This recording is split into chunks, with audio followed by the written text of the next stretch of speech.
धीरे धीरे बह पुरवैया तोहर नाम सुनावे, दिलवा के हर धड़कन में बस तू ही तू समावे।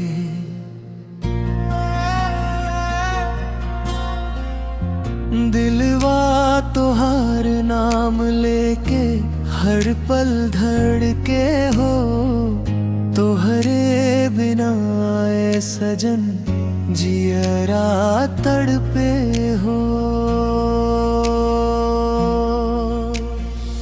रात अंधेरिया कटे ना, निंदिया भी ना आवे, तोहर याद में भिंजल अखिया दिन रात रोवावे। आ जाए सजनवा अब देर लगाई ना, तोहरे बिना हमसे जियाई ना। दिलवा पुकारे बार बार,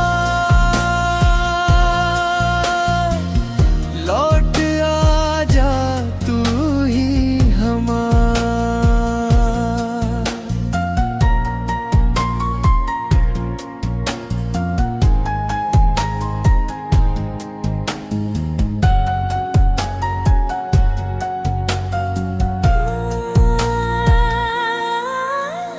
चांद से पूछ निहाल तोहार, तारा से बतियानी, हर गली गली खोजत फिरनी, याद में रोआनी।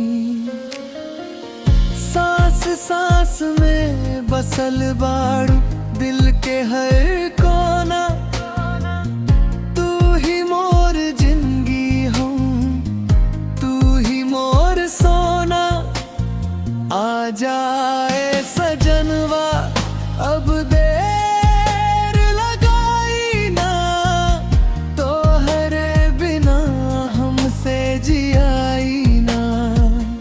दिलवा पुकारे बार बार, लौट आ जा तू ही हमार।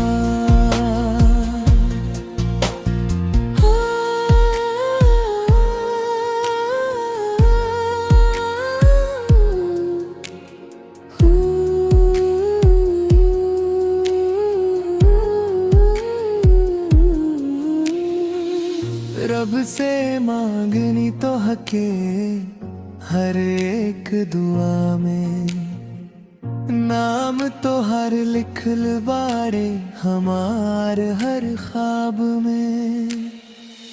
टूटे ना ई प्यार के डोरी, चाहे कुछ हो जाए, तोहरे बिना ए सजन एक पल ना जी पाई।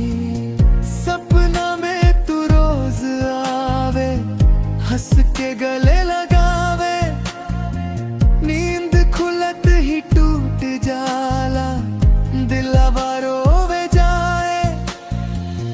बरखा के हर बूंद में चेहरा तोहार दिखे, भिंजे मनवा प्यार में, दिल धीरे धीरे सिसके। आ जाए सजनवा अब देर लगाई ना, तोहरे बिना हमसे जियाई ना। दिलवा पुकारे हर सांस,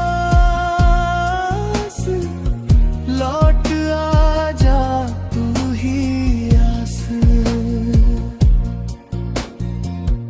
धीरे धीरे बह पुरवैया तोहर नाम सुनावे, एक बार आ जा सजनवा दिलवा चैन पावे।